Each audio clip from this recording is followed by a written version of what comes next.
आज आया है भाई लेने के लिए। तो जैसे ही बच्चों को पता चलते ना कि मामा आए हैं लेने के लिए, तो बच्चों ने सबसे पहले अपनी पतंग इकट्ठी की कि जाएंगी नानी के यहाँ मस्त पतंग उड़ाएंगे। तो चलो यहाँ पे हम भी हैं जो फटाफट रेडी हो गए हैं और निकल जाते हैं। तो पास में ही मम्मी का घर है, ज़्यादा दूर नहीं है, तो ज़्यादा टाइम भी नहीं लगता है। तो हम पहुँच गए हैं और सबसे पहले हमने देखा अपनी प्रिंसेस को। तो ये मस्त अपना धूप ताप रही थी। और भाई जैसे सानू को पता चला तो सानू भी दौड़ते हुए आ गई है अपनी बुआ के पास। और आवाज़ सुन के भाई परी भी उठ गई है। और फिर क्या शाम को प्लानिंग हुई गया भरता बाटी बनाई जाए। तो मम्मी तो थी नहीं, मैंने बोला यार कैसे बनेंगी। तो बोला चलो दीदी मैं हेल्प कराऊंगा। तो यहाँ पे भाई ने कंडे सिलगाए और धुआं तो एकदम तेज़ वाला लग रहा था।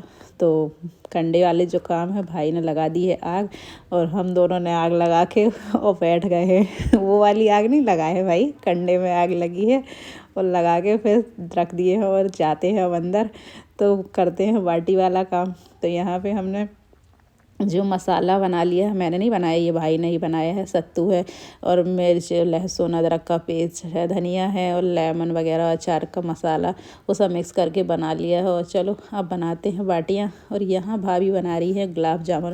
भाई मेरा तो मानना ये है कि मायका सिर्फ माँ से ही नहीं होता है, अगर ननंद और भाभी के बीच के जो अच्छे संबंध होते हैं ना, तो एक बेटी के लिए मायका मायका ही रहता है।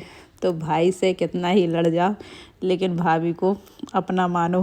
तो चलो यहाँ भाभी बना रही है गुलाब जामुन। उसके बाद बाटी खाने के बाद फिर हम खाएंगे गुलाब जामुन मीठे मीठे। तो चलो चलते हैं, देखते हैं आग जल गई कि नहीं जली है।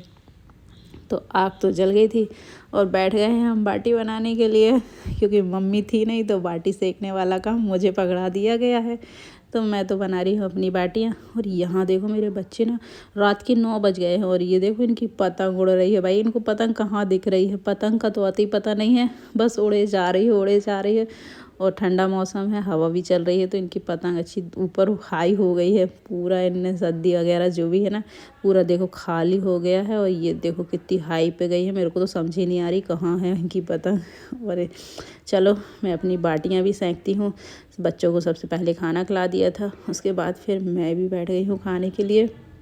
और हमारे यहाँ छोटे छोटे बच्चे हैं। ये देखो हमारी परी है जो प्रिंसेस जाग रही है। तो भाई जब आओ ना इधर तो टाइम का पता ही नहीं चलता, बातें करते करते कब टाइम ख़त्म हो जाता है। और मेरा ज़्यादा आना नहीं हो पाता है, तो जब भी आती हूँ तो फिर मेरे को घर लौटने में भी टाइम हो जाता है। तो 11-12 तो मेरा बज ही जाता है। तो चलो आराम से खाते पीते हैं। उसके बाद अब ठंड भी तेज़ हो गई थी, तो फिर मैंने एक और स्वेटर पहनी और फिर अब हम निकलते हैं घर।